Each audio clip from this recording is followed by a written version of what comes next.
नमस्कार, स्वागत है आपका संसद टीवी पर। मैं हूं मनोज वर्मा और आप देख रहे हैं हमारा खास कार्यक्रम मुद्दा आपका। आज हम बात करेंगे विदेशी अंशदान अधिनियम की, एनजीओ की भूमिका की और विदेशी फंडिंग को लेकर केंद्र के अधिनियम में संशोधन के संबंध में सुप्रीम कोर्ट के दिशा निर्देश की। हाल ही में सुप्रीम कोर्ट ने विदेशी अंशदान अधिनियम 2010 में किए गए 2020 के संशोधनों को बरकरार रखते हुए कहा कि केवल असुविधा की दलील किसी कानून की संवैधानिक वैधता को चुनौती देने के लिए पर्याप्त नहीं है।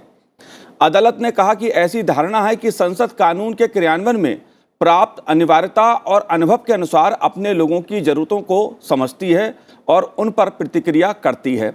असल में कुछ गैर सरकारी संगठनों ने केंद्र सरकार द्वारा एफआरसीए एक्ट में किए गए संशोधनों को सुप्रीम कोर्ट में चुनौती दी थी। विदेशी धन और एफसीआरए से संबंधित विभिन्न मुद्दों पर आज बात करेंगे, इसे समझने की कोशिश करेंगे। खास मेहमानों के साथ हमारे साथ जुड़े हुए हैं सीनियर एडवोकेट हरीश साल्वे साहब। हरीश जी, आपका बहुत बहुत स्वागत है संसद टीवी पर। और बात करूंगा पुणे की पूर्व कमिश्नर मीरन बोरवणकर जी से। मीरन जी, आपका भी बहुत बहुत स्वागत है संसद टीवी पर। और हम बात करेंगे प्रथम फाउंडेशन के सह संस्थापक माधव चौहान जी से। माधव जी, आपका भी बहुत बहुत स्वागत है। शुरुआत हरीश साल्वे साहब मैं आपसे करूंगा। सबसे पहली बात कि विदेशी अंशदान अधिनियम क्या है ये, क्योंकि एक आम आदमी को पता होना चाहिए ये कानून है क्या और इसको लेकर क्यों सवाल उठते रहे।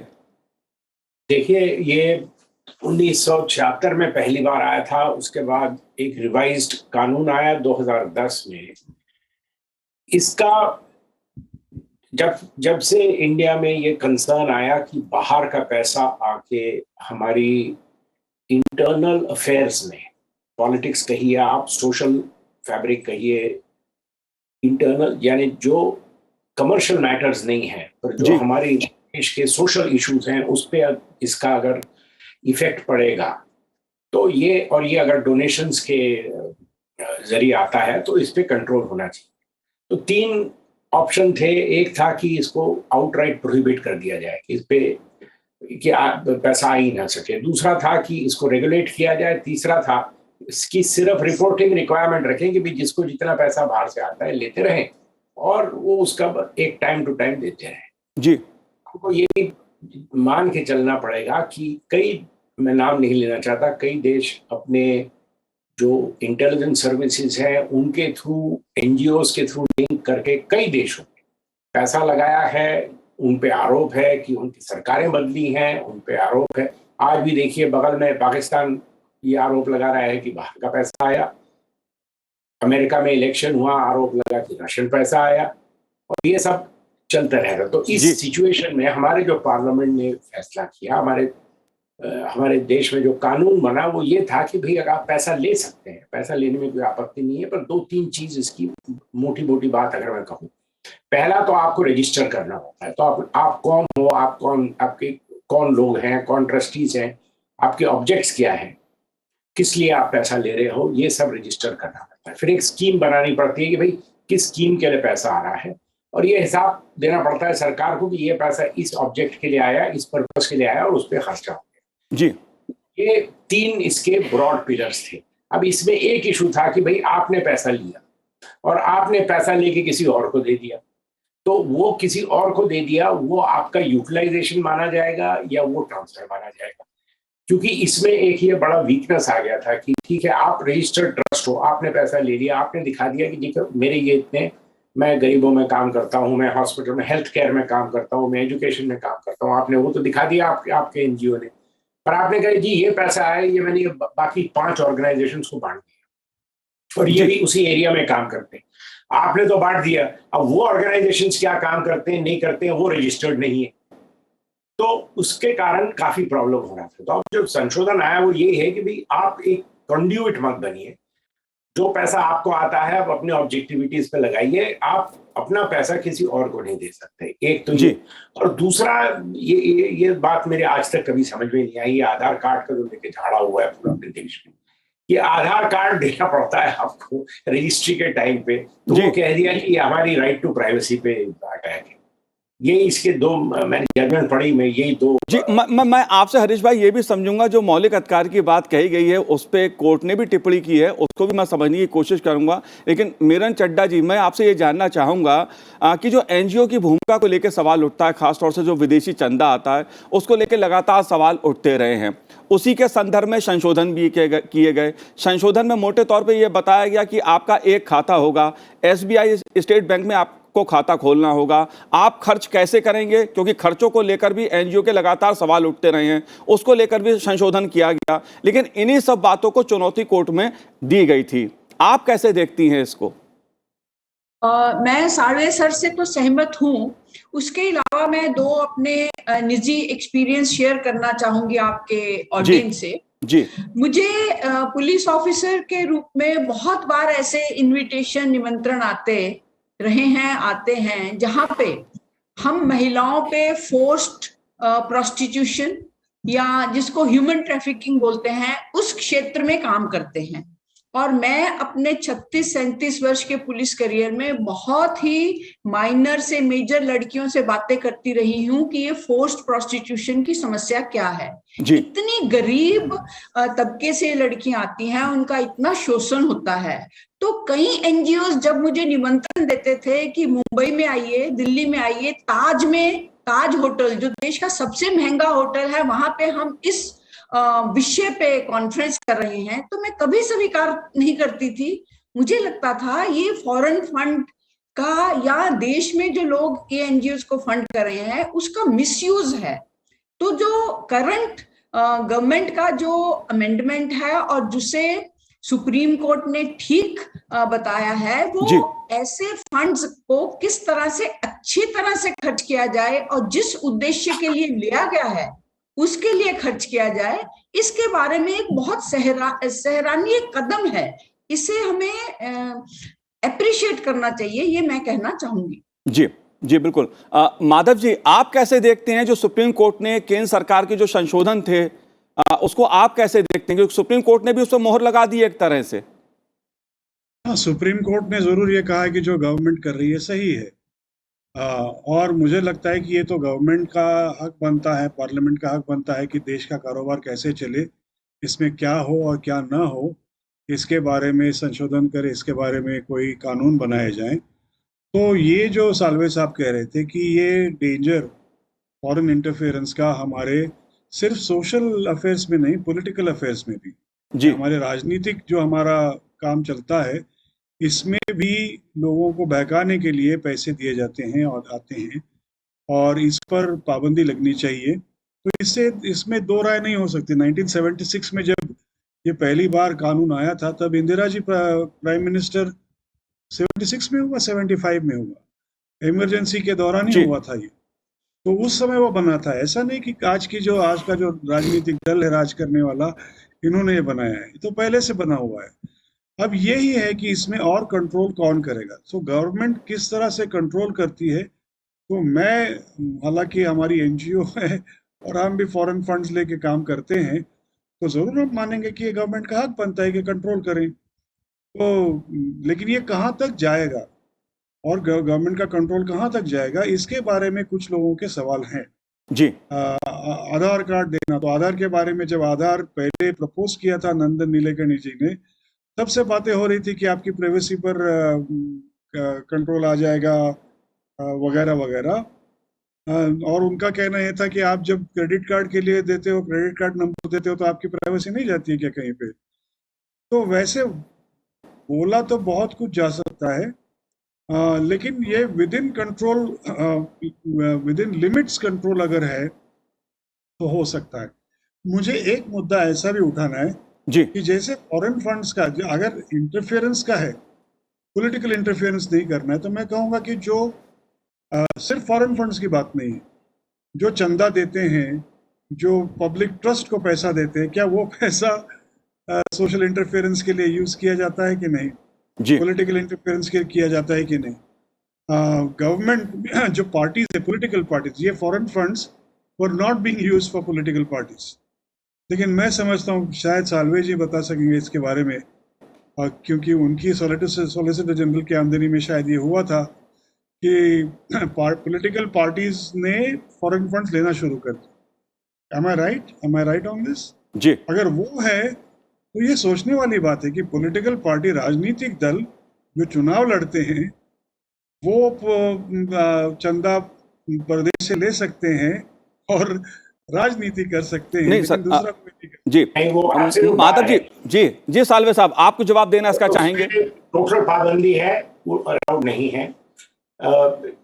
जो आप माधव जी आप बात कर रहे हैं वो एक नई प्रॉब्लम जो आए हैं। अब आज इंडियंस बाहर आके इंडियंस ने अपने कारोबार लगाए हैं, बिजनेसेस डेवलप किए हैं। अब आप एक इंडियन ओरिजिन का आदमी है, इंडियन पासपोर्ट का आदमी है, उसने अगर यूनाइटेड किंगडम में या यूनाइटेड स्टेट्स में पैसे कमाए हैं और वो पैसा देना चाहता है, वो फॉरेन फंड, और कंपनी अमेरिकन है, ब्रिटिश है, यूरोपियन है, तो वो फॉरेन फंडिंग है या इंडियन फंडिंग है, उस पे झगड़ा हुआ था। Foreign funding election political parties के लिए कंप्लीट है ना, उस पर रोक है, कंप्लीट रोक है। वो अगर कोई भी पॉलिटिकल पार्टी अगर $1 या £1 बाहर से लेगी तो वो कानून का उल्लंघन करेगी। जी। और ये जो मीरन जी ने बात कही थी अभी कि ये 5 स्टार होटल में फंक्शन होते हैं, जब आधार कार्ड का झगड़ा आया, मैंने एक ही कहा था कि कई लोग और ऑर्गेनाइजेशन जो ये इशू रेज कर रहे थे, वो राजी खुशी जाके अमेरिकन एम्बेसी में और ब्रिटिश हाई कमीशन में अपने फिंगरप्रिंट लेके आते हैं वीजा के लिए।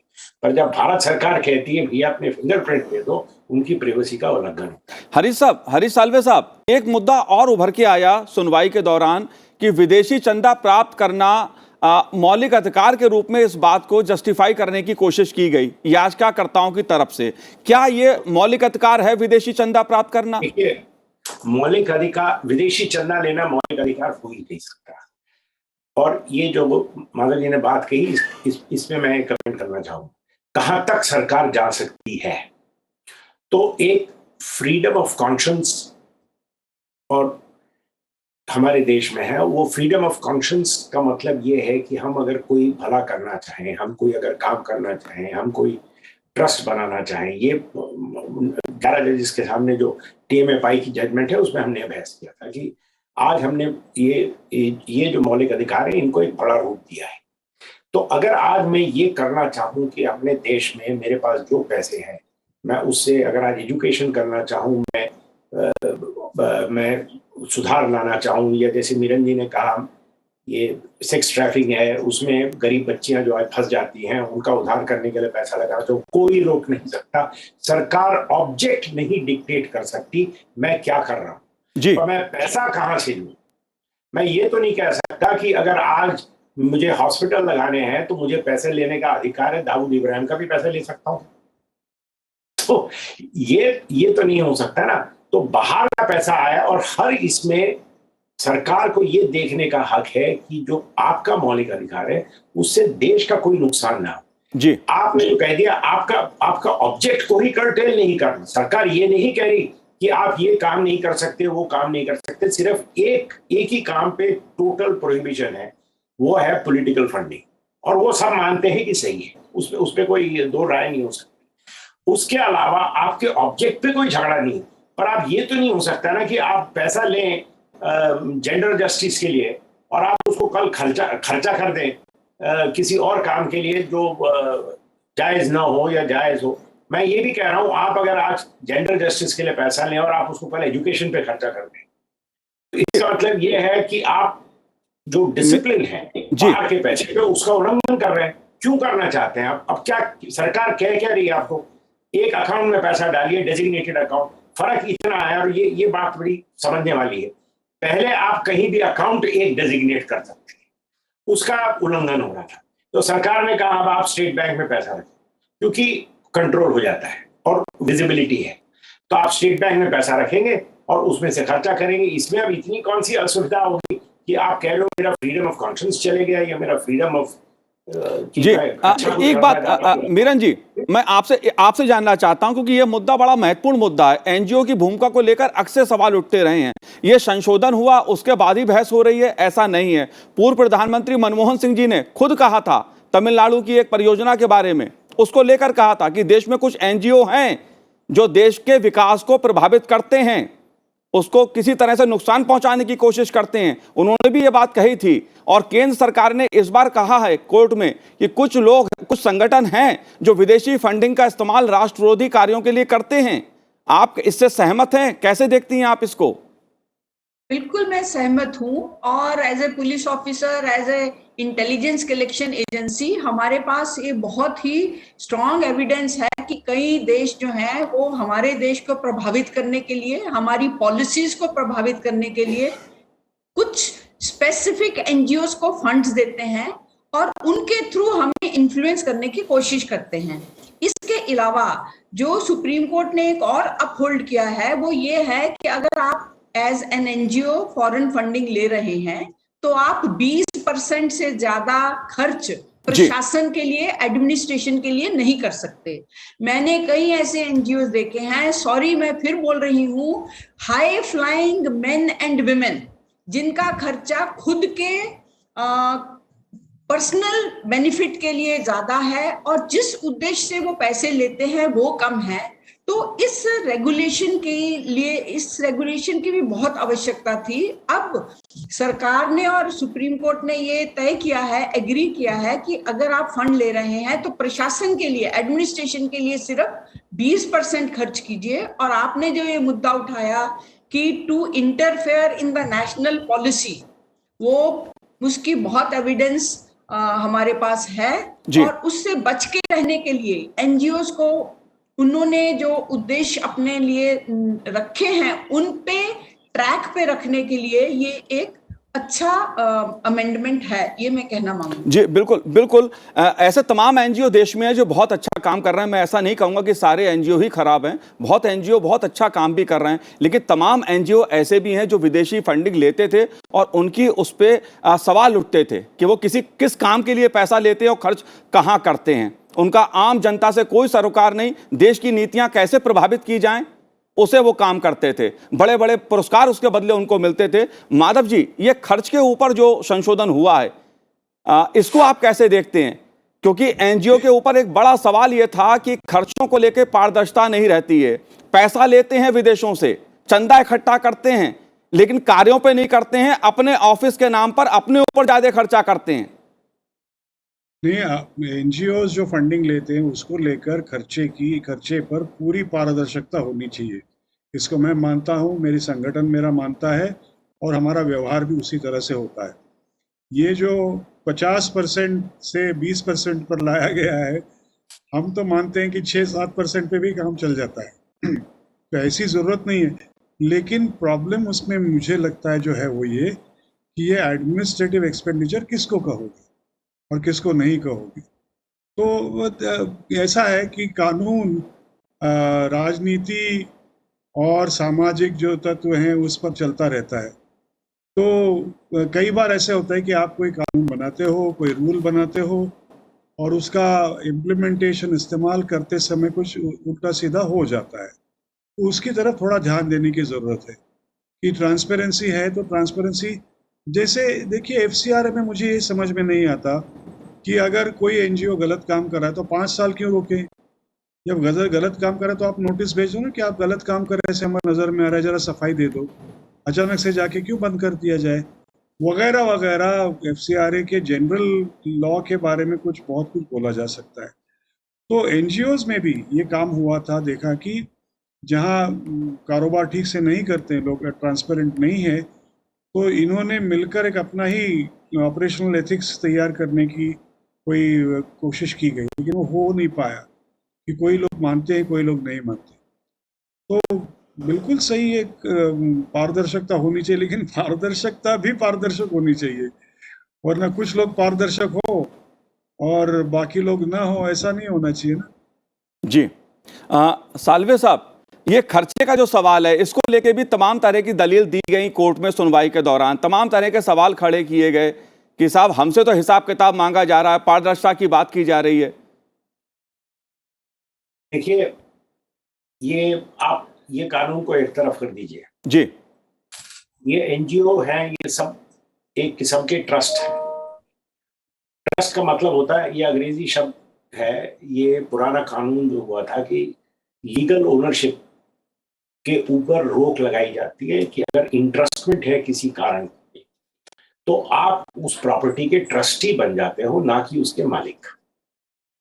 और ट्रस्टी का लॉ ऑफ इक्विटी में ही यह है कि आप ट्रस्ट का पैसा अपने ऊपर नहीं खर्चा कर सकते।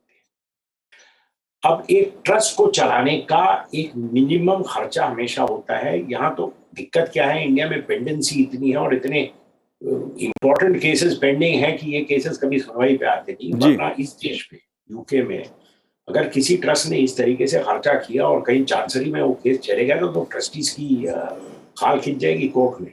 आपको एक एक पैसे का हिसाब देना पड़ता है, एक एक पैसे का।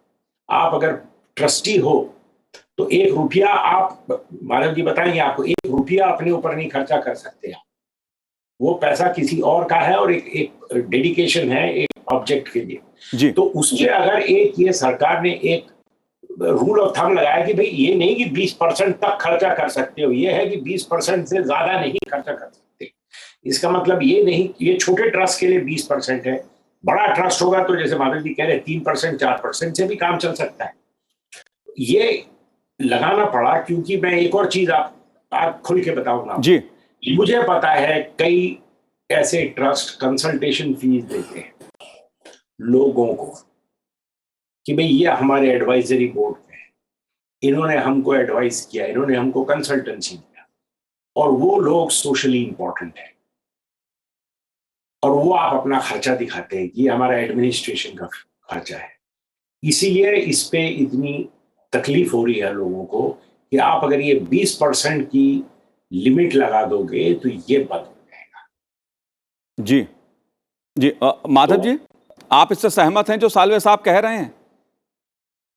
आप किससे पूछ रहे हैं? आपसे पूछ रहा हूं माधव जी।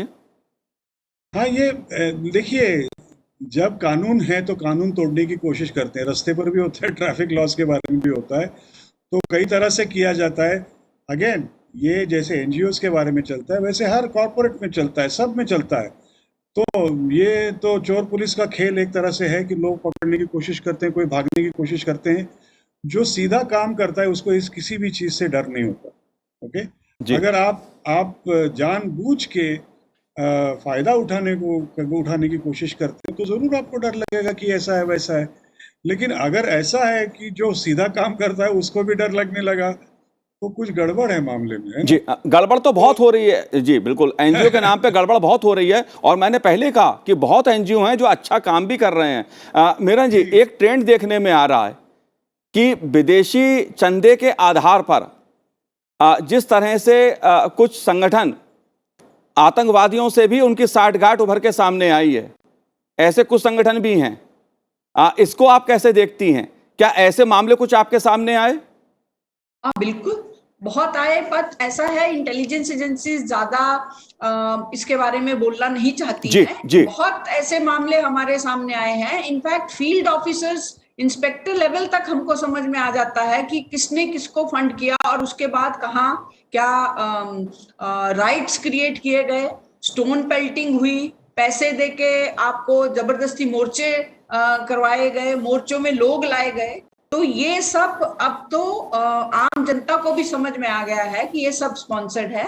और मैं माधव सर से बिल्कुल सहमत हूं कि जब पारदर्शिता की बात होती है, ट्रांसपेरेंसी की, तो government also has to be transparent, corporate sector also has to be transparent along with NGOs. हम ये नहीं कह सकते कि एनजीओज तो ट्रांसपेरेंट रहे, परंतु corruption in government is also a very big issue. उसको भी फ्लैग करना उतना ही इम्पोर्टेंट है।